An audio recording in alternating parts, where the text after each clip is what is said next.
बच्चे के दोनों जो गुर्दे हैं ना वो कम काम कर रहे हैं और साथ में पेशाब में प्रोटीन भी लीक कर रहा है। और प्रोटीन लीक करने की वजह से चेहरे पे सूजन आ गई है। चेहरे पे सूजन आ रही है ना इसके ये, और जो पैरों में सूजन आ गई, पैर दिखाओ अपने, पैरों में सूजन आ गई है, ठीक है।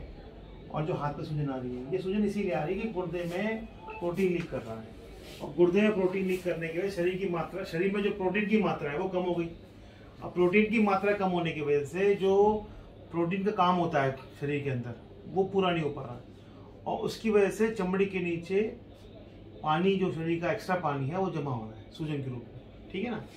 तो कहने का मतलब यह है कि गुर्दों में से प्रोटीन लीक कर रहा है। प्रोटीन लीक करने की वजह से शरीर में प्रोटीन की मात्रा कम हो गई है। प्रोटीन की मात्रा कम होने की वजह से जो प्रोटीन का काम है कि खून की धमनियों में पानी को रोक कर रखना, वो नहीं रख पा रहा है, और उसकी वजह से चमड़ी के नीचे सूजन के रूप में पानी आ गया है, ठीक।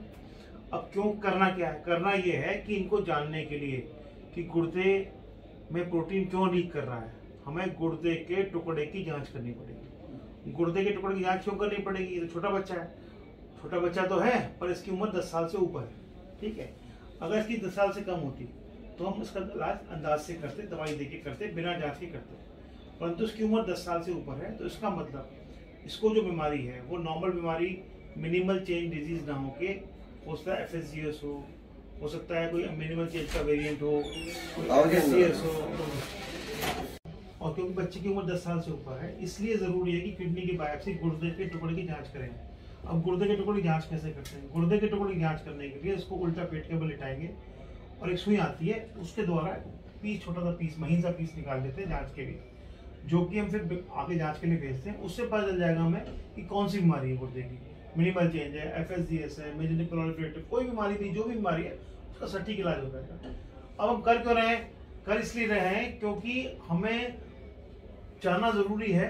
जो 10 साल से बच्चे कम होते हैं उम्र के, उनमें तो उम्र मिनिमल चेंज होती है, वो एक दवाई हमने शुरू करी, उससे ठीक हो गया।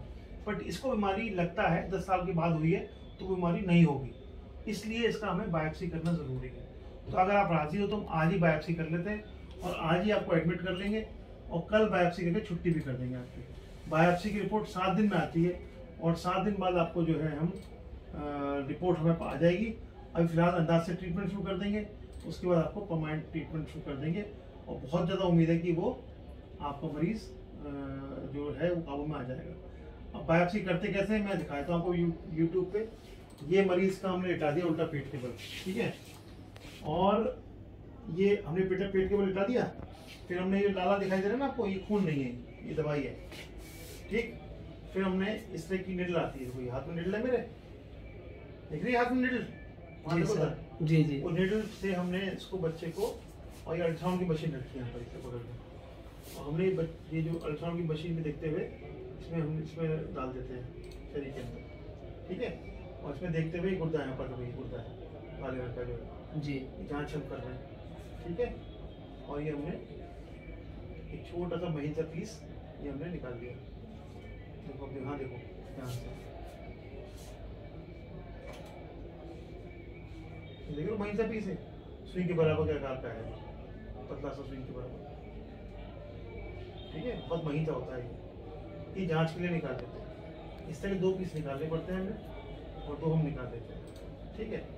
और 2 पीस निकाल के इसको हम जांच के लिए भेजते हैं, उससे पक्का हो जाता है कि बीमारी क्या है। देख रहे हैं पतला महीन सा पीस, देख रहे हो? जी जी, बस ये। तो इसलिए बायोप्सी करना जरूरी है कि बच्चे की उम्र 10 साल से कम है, पहली बात। दूसरी बात, अगर हम करेंगे तो अच्छा इलाज कर पाएंगे, अंदाज से इलाज करने में सफलता की उम्मीद कम होगी। ठीक, और कुछ पूछना है आपको? ठीक है जी।